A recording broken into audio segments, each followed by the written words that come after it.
মিষ্টি খেতে কি সত্যি তোমরা পছন্দ করো? তো ইনস্ট্যান্ট কোনো মিষ্টি তৈরি করতে কি কি লাগে সেটাই আজকে তোমাদের সঙ্গে শেয়ার করব। দারুণ স্বাদের এই মিষ্টিটা তৈরি করতে কিন্তু বাড়িতে থাকা অল্প কিছু উপকরণ দিয়েই সম্ভব, কোনো রকম বাইরে থেকে ঝামেলা করতে হবে না। দেখতে দেখেছো কতটা সুন্দর হয়েছে, খেতে কিন্তু দারুণ স্বাদ। তো এটি তৈরির জন্য আমি ফার্স্ট নিয়েছি দেখো ব্রেড। আমি ব্রেডগুলোর এই মাঝ বরাবর জাস্ট ছোটো ছোটো করে পিসেস করে নিচ্ছি। এটাকে বেশি কিছু আর করব না, জাস্ট ছোটো ছোটো রাফলি চপ করে নেওয়াই যথেষ্ট। নেক্সট ওভেনের মধ্যে দেখো একটা কড়াই বসিয়ে দিয়েছি, তাতে দিয়ে দিচ্ছি পরিমাণ মতো একটু ঘি, খুব অল্প পরিমাণে, মানে 1 চামচ, চায়ের চামচের 1 চামচ। নেক্সট এর মধ্যে অ্যাড করে দেবো আবারও লিকুইড মিল্ক। লিকুইড মিল্কটা দেওয়ার পর কিছুক্ষণ ফুটে ওঠার জন্য অপেক্ষা করব। তো আমি এখানে প্রায় 1.5 কাপ লিকুইড মিল্ক ব্যবহার করেছি, দেখেছো।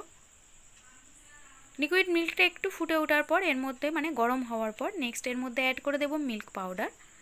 আমি এখানে 2 চামচ মিল্ক পাউডার ব্যবহার করেছি যাতে একটা সুন্দর ফ্লেভার আসে তার জন্য। প্রত্যেকটা স্টেপ যদি ফলো করে তোমরাও এই রেসিপিটা তৈরি করো আশা করছি খেতে কিন্তু দারুণ লাগবে। নেক্সট অ্যাড করে দিলাম পরিমাণ মতো চিনি। চিনিটা দেওয়ার পর খুব ভালো করে একটু নাড়াচাড়া করে লিকুইডটা রেডি করে নেব এইভাবে, দেখো। এরপর ফুটে ওঠার জন্য অপেক্ষা করব। ফুটে উঠলে নেক্সট এর মধ্যে অ্যাড করে দেব 5-6টা কিশমিশ। কিশমিশ দেওয়ার পর আবারও কিছুক্ষণ অপেক্ষা করব ফুটে ওঠার জন্য। তো ফুটে ওঠার পর এর মধ্যে কী অ্যাড করছি সেটা দেখো।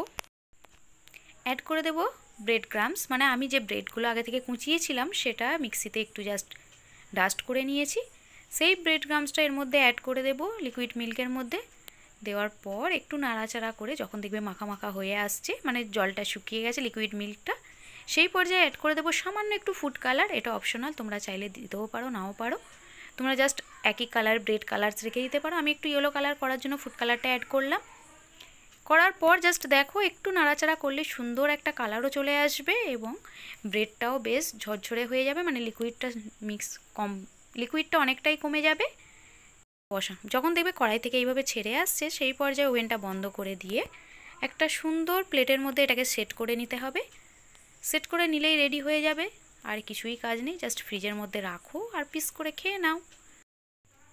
কিছুক্ষণ রাখার পর যখন দেখবে ঠান্ডা হয়ে গেছে সেই পর্যায়ে অ্যাড করে দেব সামান্য একটু দেখো মিঠা আতর।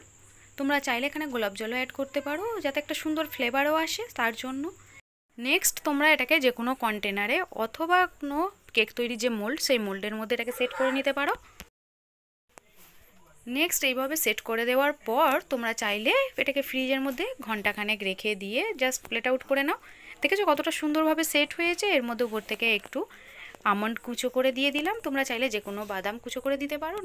জাস্ট ডেকোরেশনের জন্য এগুলো অ্যাড করলাম, এটা অপশনাল, তোমরা চাইলে ইচ্ছে মতো নাও করতে পারো। তারপর দেখো দেখতে জাস্ট কতটা সুন্দর হয়েছে। এরপর একটা ছুরির সাহায্যে জাস্ট পিস করে প্লেট আউট করে নিলে দেখতে আরও সুন্দর লাগবে। চলো দেখিয়ে দিই প্লেট আউট করলে পিস করতে, দেখেছো কতটা সুন্দর লাগছে।